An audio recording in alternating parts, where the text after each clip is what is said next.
चौथा परिच्छेद। विशाल देव ने कुमारगिरी में एक महान आत्मा देखी। कुमारगिरी के ज्ञान और तेज के सामने वह झुक गया। कुमारगिरी के तर्क अकाट्य थे। विशाल देव के सब भ्रमों को वह क्षण में निवारण कर देता था। कुमारगिरी ने विशाल देव को योग का अभ्यास कराना आरंभ कर दिया।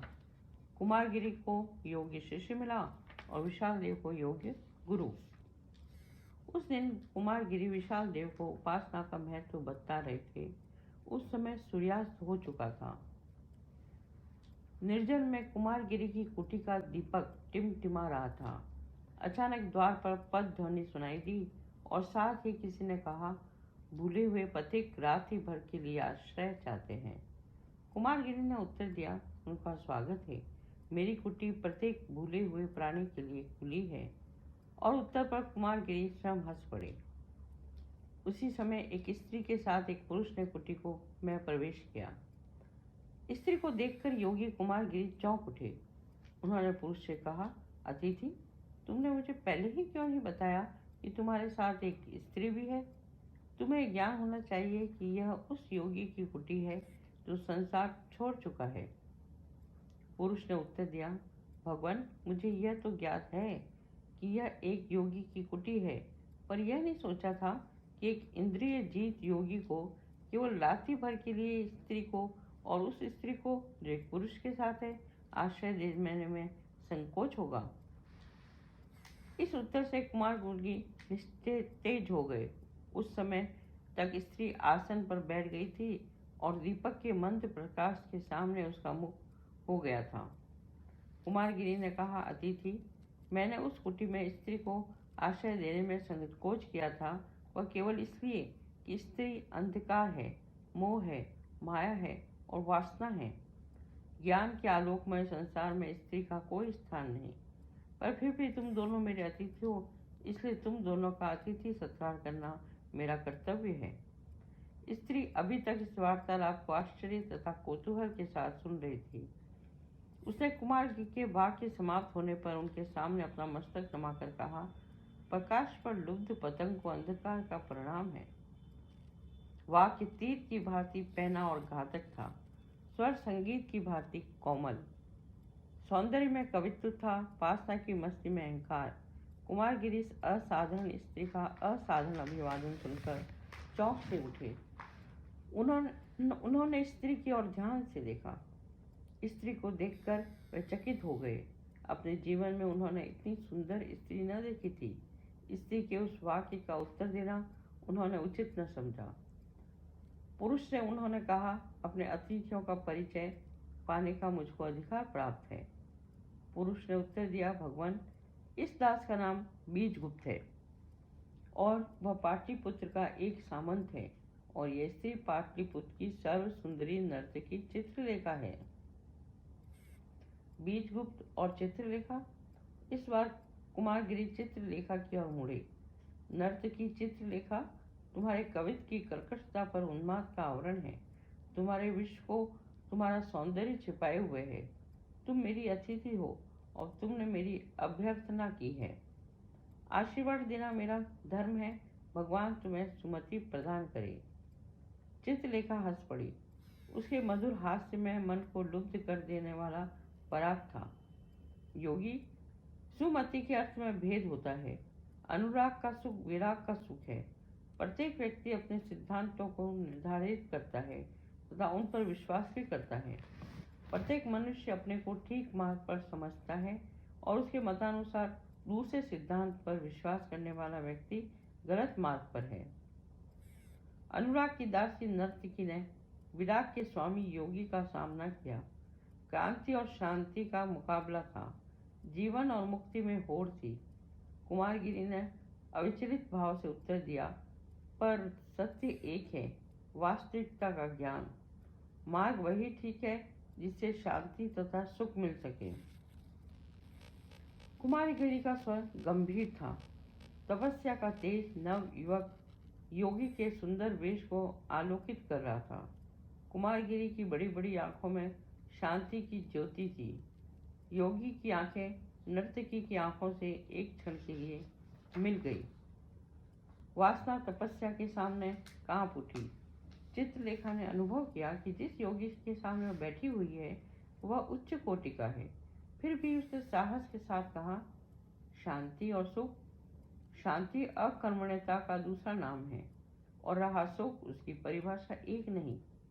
योगी कुमारगिरी नर्तकी चित्रलेखा के मुख से दर्शन के विकृत सिद्धांतों को तर्क युक्त सुनकर स्तब्ध रह गए। जिस स्त्री से वे बातें कर रहे थे वह सुंदरी होने के साथ साथ विदुषी भी थी। उस स्त्री में विचार शक्ति थी, प्रतिभा भी थी। प्रतिभा का मुकाबला प्रतिभा ही कर सकती है और ज्ञान के क्षेत्र में प्रतिभा और मौलिकता का सर्वोच्च स्थान है। कुमारगिरी कुछ देर तक मौन रहे। उसके बाद उन्होंने धीरे से दृढ़ता के साथ कहा, ठीक कहती हो। शांति अकर्मण्यता का दूसरा नाम है और अकर्मण्यता ही मुक्ति है। जिसे सारा विश्व अकर्मण्यता कहता है वो वास्तव में अकर्मण्यता नहीं है, क्योंकि उस स्थिति में मस्तिष्क कार्य किया करता है। अकर्मण्यता का अर्थ होते हैं जिस शून्य से उत्पन्न हुए हैं उसी में लय हो जाना, और वही शून्य जीवन का निर्धारित लक्ष्य है। और अभी तुमने सुख की परिभाषा की बात कही थी, उसे भी मैं ठीक मानता हूँ, पर सुख एक ही है, उसमें भेद नहीं होता। वह सुख क्या है? जब मनुष्य यही जान गया तब वह साधारण परिस्थिति में कहीं ऊपर उठ जाता है। चित्रलेखा ने कुमारगिरी की बातों में सार देखा। उसे ऐसा प्रतीत होने लगा कि नवयुवक योगी की ओर स्वयं ही बिना अपनी इच्छा के आकर्षित होती जाती है। उसने एक बार फिर साहस किया, शून्य। योगी, तुम्हारे उस शून्य पर विश्वास ही कौन करता है? जो कुछ सामने है वही सत्य है, नित्य है। शून्य कल्पना की वस्तु है। शून्य की महत्ता की दुहाई देने वाले योगी, क्या तुम अपने और मेरे ममत्व में भेद देखते हो? यदि हाँ तो तुम शून्य पर विश्वास नहीं करते, और यदि नहीं तुम्हारा ज्ञान और अंधकार, सुख और दुख, स्त्री और पुरुष तथा पाप और पुण्य का भेदभाव मिथ्या है। मनुष्य को जन्म देते हुए ईश्वर ने उसका कार्य क्षेत्र निर्धारित कर दिया। उसने मनुष्य को इसलिए जन्म दिया कि वह संसार में आकर कर्म करे, कायर की भांति संसार की बाधाओं से मुख न मोड़े। और सुख तृप्ति का दूसरा नाम है। तृप्ति वही संभव है जहाँ इच्छा होगी, वासना होगी। योगी गंभीर था और नर्तकी मुस्कुरा रही थी।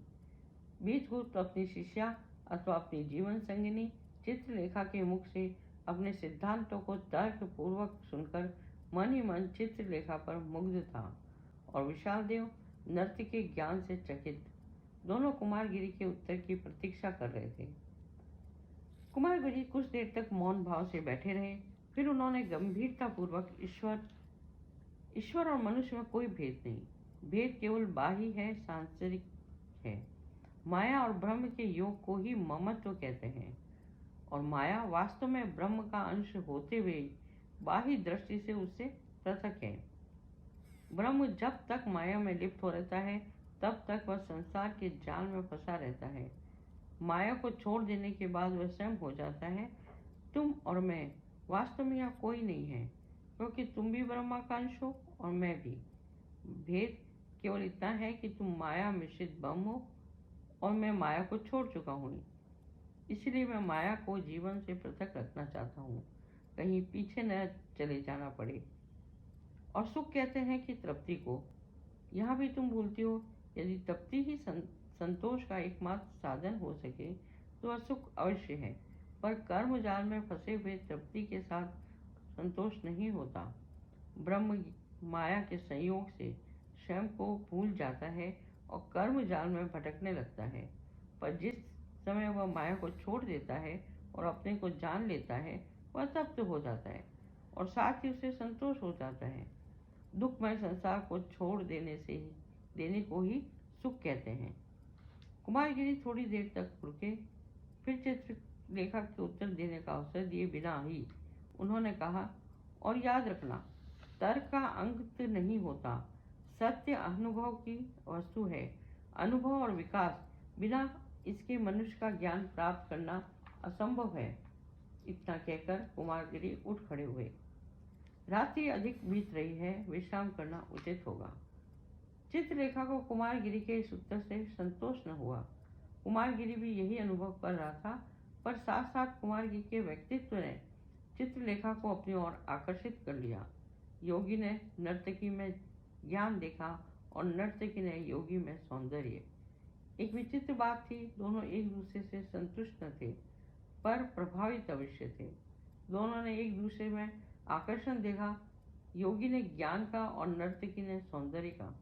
पर बीजगुप्त ने क्या देखा, यह वह स्वयं भी न समझ सका। कुमारगिरी और चित्रलेखा की बातचीत से उनके हृदय में एक प्रकार की अशांति उत्पन्न हो गई। अशांति सिद्धांतों के संबंध में न थी, फिर किस प्रकार की अशांति थी, इसे वह जानने की लाख चेष्टा करता हुआ भी न जान सका। उसके हृदय ने चित्रलेखा के हृदय में कुमारगिरी के प्रति आकर्षण की छाया का एक क्षीण आभास पा लिया था, पर वह इस पर विश्वास न कर सका। कुमारगिरी ने कहा, मेरा शिष्य विशाल देव आज रात को मेरी कुटी में विश्राम करेगा। उसकी कुटी खाली है, अतिथि वहां जा सकते हैं। बीजगुप्त उठ खड़ा हुआ, साथ ही चित्रलेखा। चलते हुए चित्रलेखा ने कहा, योगी, तपस्या जीवन की मूल है, यह मैं तुम्हें बताए देती हूँ। तपस्या की वास्तविकता है आत्मा का हनन। अच्छा, श्री चरणों को नर्तकी चित्रलेखा का प्रणाम। इतना कहकर वह हंसते हुए बीजगुप्त के साथ कुटी में बाहर चली गई। चित्रलेखा के जाने के बाद कुमारगिरी हंस पड़ी। ठीक कहती हो, तपस्या कहते हैं आत्मा के हनन को, और आत्मा ब्रह्म और माया के संयोग को कहते हैं। जिस समय आत्मा मर जाती है, माया का विकार लोप हो जाता है और सच्चित आनंद ब्रह्म रह जाता है। पर नर्तकी, तुम्हें यदि अनुभव होता, यदि तुम्हारी परिस्थिति दूसरी होती, तो शायद तुम भी उस रहस्य को समझ सकती। तुमने ज्ञान है, पर उस ज्ञान का कोई पथ प्रदर्शन नहीं है। मुझे तुम पर दुख है। विशाल देव बीजगुप्त और चित्रलेखा को अपनी कुटी में पहुंचाकर गुरु की कुटी में लौट गया। शयन से पहले बीजगुप्त ने कहा, चित्रलेखा ने उत्तर दिया, प्रियतम। बीजगुप्त ने एक ठंडा सांस लेकर कहा, हृदय पर एक प्रकार का भार सा मालूम होता है। ऐसा प्रतीत हो रहा है कि मानो हम दोनों के जीवन में दुख के बादल मंडरा रहे हैं। चित्रलेखा, कुमारगिरी योगी है और संभवतः उसमें आकर्षण शक्ति भी है। चित्रलेखा का मुख एक क्षण के लिए पीला पड़ गया, पर उसने संभल कर उत्तर दिया, प्रीतम, कुमारगिरी योगी है और मूर्ख है, उसकी आत्मा मर चुकी है। चित्रलेखा ने बीजगुप्त को अपने को धोखा देने का प्रयत्न किया। उसने कहा, कुमारगिरी निर्जन का निवासी है और हम दोनों कर्म क्षेत्र के अभिनेता हैं। कुमारगिरी ने वासनाओं का हनन कर दिया है और हम दोनों वासनाओं पर विश्वास करते हैं। कुमारगिरी के जीवन का लक्ष्य है कल्पना का शून्य और हम दोनों के जीवन का लक्ष्य है मस्ती का पागलपन। प्रियतम, संसार में कोई भी व्यक्ति हम दोनों के बीच में नहीं आ सकता। बीजगुप्त का मुख प्रसन्नता से चमक उठा। भगवान ऐसा ही करे। चित्रलेखा ने बीजगुप्त को धोखा दे दिया, पर वह अपने को धोखा न दे सकी। उसने मन ही मन कहा, पर कुमारगिरी सुंदर अवश्य है। चौथा परिच्छेद। विशाल देव ने कुमारगिरी में एक महान आत्मा देखी। कुमारगिरी के ज्ञान और तेज के सामने वह झुक गया। कुमारगिरी के तर्क अकाट्य थे। विशाल देव के सब भ्रमों को वह क्षण में निवारण कर देता था। कुमारगिरी ने विशाल देव को योग का अभ्यास कराना आरंभ कर दिया। कुमारगिरी को योग्य शिष्य मिला और विशाल देव को योग्य गुरु। उस दिन कुमारगिरी विशाल देव को उपासना का महत्व बता रहे थे। उस समय सूर्यास्त हो चुका था। निर्जन में कुमारगिरी की कुटी का दीपक टिमटिमा रहा था। अचानक द्वार पर पद ध्वनि सुनाई दी और साथ ही किसी ने कहा, भूले हुए पथिक रात्रि भर के लिए आश्रय चाहते हैं। कुमारगिरी ने उत्तर दिया, उनका स्वागत है। मेरी कुटी प्रत्येक भूले हुए प्राणी के लिए खुली है। और उत्तर पर कुमारगिरी स्वयं हंस पड़े। उसी समय एक स्त्री के साथ एक पुरुष ने कुटी में प्रवेश किया। स्त्री को देखकर योगी कुमारगिरी चौंक उठे। उन्होंने पुरुष से कहा, अतिथि, तुमने मुझे पहले ही क्यों नहीं बताया कि तुम्हारे साथ एक स्त्री भी है? तुम्हें ज्ञान होना चाहिए कि यह उस योगी की कुटी है जो संसार छोड़ चुका है। पुरुष ने उत्तर दिया, भगवान, मुझे यह तो ज्ञात है कि यह एक योगी की कुटी है, पर यह नहीं सोचा था कि एक इंद्रिय जीत योगी को केवल रात्रि भर के लिए स्त्री को, और उस स्त्री को जो एक पुरुष के साथ है, आश्रय देने में संकोच होगा। इस उत्तर से कुमार गुर्गी निस्तेज हो गए। उस समय तक स्त्री आसन पर बैठ गई थी और दीपक के मंद प्रकाश के सामने उसका मुख हो गया था। कुमारगिरी ने कहा, अतिथि, मैंने उस कुटी में स्त्री को आश्रय देने में संकोच किया था, वह केवल इसलिए कि स्त्री अंधकार है, मोह है, माया है और वासना है। ज्ञान के आलोकमय संसार में स्त्री का कोई स्थान नहीं, पर फिर भी तुम दोनों मेरे अतिथि हो, इसलिए तुम दोनों का अतिथि सत्कार करना मेरा कर्तव्य है। स्त्री अभी तक इस वार्तालाप को आश्चर्य तथा कौतूहल के साथ सुन रही थी। उसने कुमार के वाक्य समाप्त होने पर उनके सामने अपना मस्तक नमाकर कहा, प्रकाश पर लुब्ध पतंग को अंधकार का परिणाम है। वाक्य तीर की भांति पहना और घातक था, स्वर संगीत की भांति कोमल। सौंदर्य में कवित्व था, वासना की मस्ती में अहंकार। कुमारगिरी इस असाधारण स्त्री का असाधारण अभिवादन सुनकर चौंक से उठे। उन्होंने स्त्री की ओर ध्यान से देखा। स्त्री को देखकर वे चकित हो गए। अपने जीवन में उन्होंने इतनी सुंदर स्त्री न देखी थी। स्त्री के उस वाक्य का उत्तर देना उन्होंने उचित न समझा। पुरुष से उन्होंने कहा, अपने अतिथियों का परिचय पाने का मुझको अधिकार प्राप्त है। पुरुष ने उत्तर दिया, भगवान, इस दास का नाम बीजगुप्त है और वह पाटलिपुत्र का एक सामंत है, और यह स्त्री पाटलिपुत्र की सर्व सुंदरी नर्तकी चित्रलेखा है। बीजगुप्त और चित्रलेखा? इस बार कुमारगिरी चित्रलेखा की ओर मुड़े।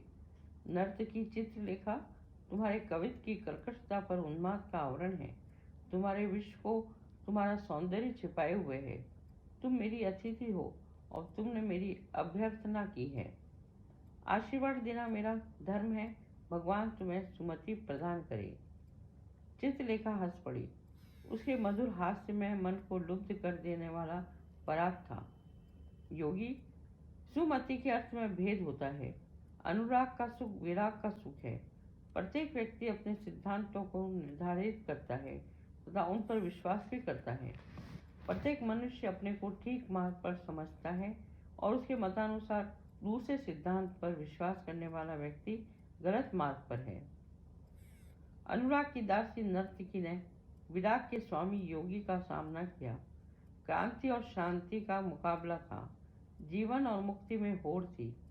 कुमारगिरी ने अविचलित भाव से उत्तर दिया, पर सत्य एक है, वास्तविकता का ज्ञान।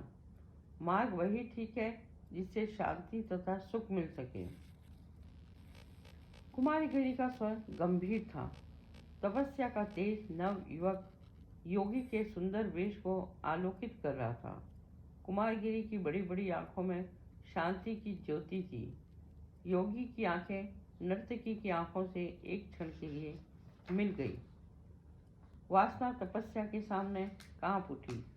चित्रलेखा ने अनुभव किया कि जिस योगी के सामने बैठी हुई है वह उच्च कोटि का है।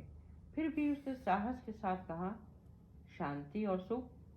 शांति अकर्मण्यता का दूसरा नाम है और रहा सुख उसकी परिभाषा एक नहीं। योगी कुमारगिरी नर्तकी चित्रलेखा के मुख से दर्शन के विकृत सिद्धांतों को तर्क युक्त सुनकर स्तब्ध रह गए। जिस स्त्री से वे बातें कर रहे थे वह सुंदरी होने के साथ साथ विदुषी भी थी। उस स्त्री में विचार शक्ति थी, प्रतिभा भी थी।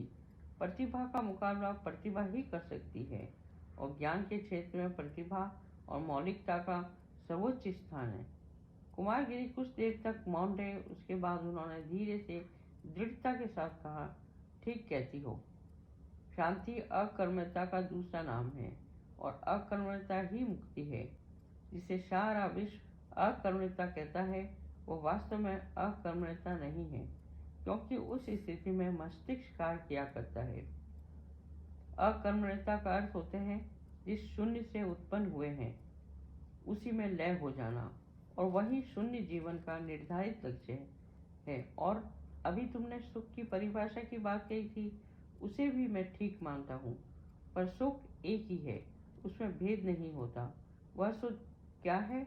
जब मनुष्य यही जान गया तब वह साधारण परिस्थिति में कहीं ऊपर उठ जाता है। चित्रलेखा ने कुमारगिरी की बातों में सार देखा। उसे ऐसा प्रतीत होने लगा कि नवयुवक योगी की ओर स्वयं ही बिना अपनी इच्छा के आकर्षित होती जाती है। उसने एक बार फिर साहस किया, शून्य योगी, तुम्हारे उस शून्य पर विश्वास ही कौन करता है? जो कुछ सामने है वही सत्य है, नित्य है। शून्य कल्पना की वस्तु है। शून्य की महत्ता की दुहाई देने वाले योगी, क्या तुम अपने और मेरे ममत्व में भेद देखते हो? यदि हाँ, तो तुम शून्य पर विश्वास नहीं करते, और यदि नहीं, तुम्हारा ज्ञान और अंधकार, सुख और दुख, स्त्री और पुरुष तथा पाप और पुण्य का भेदभाव मिथ्या है। मनुष्य को जन्म देते हुए ईश्वर ने उसका कार्य क्षेत्र निर्धारित कर दिया। उसने मनुष्य को इसलिए जन्म दिया कि वह संसार में आकर कर्म करे, कायर की भांति संसार की बाधाओं से मुख न मोड़े। और सुख तृप्ति का दूसरा नाम है। तृप्ति वही संभव है जहाँ इच्छा होगी, वासना होगी। योगी गंभीर था और नर्तकी मुस्कुरा रही थी। बीजगुप्त अपनी शिष्या अथवा अपनी जीवन संगिनी चित्रलेखा के मुख से अपने सिद्धांतों को तर्क पूर्वक सुनकर मन ही मन चित्रलेखा पर मुग्ध था, और विशाल देव नृत्य के ज्ञान से चकित। दोनों कुमारगिरी के उत्तर की प्रतीक्षा कर रहे थे। कुमारगिरी कुछ देर तक मौन भाव से बैठे रहे। फिर उन्होंने गंभीरता पूर्वक ईश्वर और मनुष्य में कोई भेद नहीं, भेद केवल बाह्य है, सांसारिक है। माया और ब्रह्म के योग को ही ममत्व कहते हैं, और माया वास्तव में ब्रह्म का अंश होते हुए बाह्य दृष्टि से उससे पृथक है। ब्रह्म जब तक माया में लिप्त हो रहता है तब तक वह संसार के जाल में फंसा रहता है। माया को छोड़ देने के बाद वह स्वयं हो जाता है। तुम और मैं वास्तव में यहाँ कोई नहीं है, क्योंकि तुम भी ब्रह्मा का अंश हो और मैं भी। भेद केवल इतना है कि तुम माया मिश्रित ब्रह्म हो और मैं माया को छोड़ चुका हूँ। इसलिए मैं माया को जीवन से पृथक रखना चाहता हूँ, कहीं पीछे न चले जाना पड़े। और सुख कहते हैं कि तृप्ति को। यहाँ भी तुम भूलती हो। यदि तृप्ति ही संतोष का एकमात्र साधन हो सके तो वह सुख अवश्य है, पर कर्म जाल में फंसे हुए तृप्ति के साथ संतोष नहीं होता। ब्रह्म माया के संयोग से स्वयं को भूल जाता है और कर्म जाल में भटकने लगता है, पर जिस समय वह माया को छोड़ देता है और अपने को जान लेता है, वह तृप्त हो जाता है और साथ ही उसे संतोष हो जाता है। दुखमय संसार को छोड़ देने को ही सुख कहते हैं। कुमारगिरी थोड़ी देर तक रुके, फिर चित्रलेखा के उत्तर देने का अवसर दिए बिना ही उन्होंने कहा, और याद रखना, तर्क का अंत नहीं होता। सत्य अनुभव की वस्तु है। अनुभव और विकास बिना इसके मनुष्य का ज्ञान प्राप्त करना असंभव है। इतना कहकर कुमारगिरी उठ खड़े हुए। रात्रि अधिक बीत रही है, विश्राम करना उचित होगा। चित्रलेखा को कुमारगिरी के इस उत्तर से संतोष न हुआ। कुमारगिरी भी यही अनुभव कर रहा था, पर साथ साथ कुमारगिरी के व्यक्तित्व ने चित्रलेखा को अपनी ओर आकर्षित कर लिया। योगी ने नर्तकी में ज्ञान देखा और नर्तकी ने योगी में सौंदर्य। एक विचित्र बात थी, दोनों एक दूसरे से संतुष्ट न थे, पर प्रभावित अवश्य थे। दोनों ने एक दूसरे में आकर्षण देखा। योगी ने ज्ञान का और नर्तकी ने सौंदर्य का, पर बीजगुप्त ने क्या देखा यह वह स्वयं भी न समझ सका। कुमारगिरी और चित्रलेखा की बातचीत से उनके हृदय में एक प्रकार की अशांति उत्पन्न हो गई। अशांति सिद्धांतों के संबंध में न थी, फिर किस प्रकार की अशांति थी, इसे वह जानने की लाख चेष्टा करता हुआ भी न जान सका। उसके हृदय ने चित्रलेखा के हृदय में कुमारगिरी के प्रति आकर्षण की छाया का एक क्षीण आभास पा लिया था, पर वह इस पर विश्वास न कर सका। कुमारगिरी ने कहा, मेरा शिष्य विशाल देव आज रात को मेरी कुटी में विश्राम करेगा। उसकी कुटी खाली है, अतिथि वहां जा सकते हैं। बीजगुप्त उठ खड़ा हुआ, साथ ही चित्रलेखा। चलते हुए चित्रलेखा ने कहा, योगी, तपस्या जीवन की मूल है, यह मैं तुम्हें बताए देती हूँ। तपस्या की वास्तविकता है आत्मा का हनन। अच्छा, श्री चरणों को नर्तकी चित्रलेखा का प्रणाम। इतना कहकर वह हंसते हुए बीजगुप्त के साथ कुटी में बाहर चली गई। चित्रलेखा के जाने के बाद कुमारगिरी हंस पड़ी। ठीक कहती हो, तपस्या कहते हैं आत्मा के हनन को, और आत्मा ब्रह्म और माया के संयोग को कहते हैं। जिस समय आत्मा मर जाती है, माया का विकार लोप हो जाता है और सत चित्त आनंद ब्रह्म रह जाता है। पर नर्तकी, तुमने यदि अनुभव होता, यदि तुम्हारी परिस्थिति दूसरी होती, तो शायद तुम भी उस रहस्य को समझ सकती। तुमने ज्ञान है, पर उस ज्ञान का कोई पथ प्रदर्शन नहीं है। मुझे तुम पर दुख है। विशाल देव बीजगुप्त और चित्रलेखा को अपनी कुटी में पहुंचाकर गुरु की कुटी में लौट गया। शयन से पहले बीजगुप्त ने कहा, चित्रलेखा। चित्रलेखा ने उत्तर दिया, प्रियतम। बीजगुप्त ने एक ठंडा सांस लेकर कहा, हृदय पर एक प्रकार का भार सा मालूम होता है। ऐसा प्रतीत हो रहा है कि मानो हम दोनों के जीवन में दुख के बादल मंडरा रहे हैं। चित्रलेखा, कुमारगिरी योगी है और संभवतः उसमें आकर्षण शक्ति भी है। चित्रलेखा का मुख एक क्षण के लिए पीला पड़ गया, पर उसने संभल कर उत्तर दिया, प्रीतम, कुमारगिरी योगी है और मूर्ख है। उसकी आत्मा मर चुकी है। चित्रलेखा ने बीजगुप्त को अपने को धोखा देने का प्रयत्न किया। उसने कहा, कुमारगिरी निर्जन का निवासी है और हम दोनों कर्म क्षेत्र के अभिनेता हैं। कुमारगिरी ने वासनाओं का हनन कर दिया है और हम दोनों वासनाओं पर विश्वास करते हैं। कुमारगिरी के जीवन का लक्ष्य है कल्पना का शून्य और हम दोनों के जीवन का लक्ष्य है मस्ती का पागलपन। प्रियतम, संसार में कोई भी व्यक्ति हम दोनों के बीच में नहीं आ सकता। बीजगुप्त का मुख प्रसन्नता से चमक उठा। भगवान ऐसा ही करे। चित्रलेखा ने बीजगुप्त को धोखा दे दिया, पर वह अपने को धोखा न दे सकी। उसने मन ही मन कहा, पर कुमारगिरी सुंदर अवश्य है।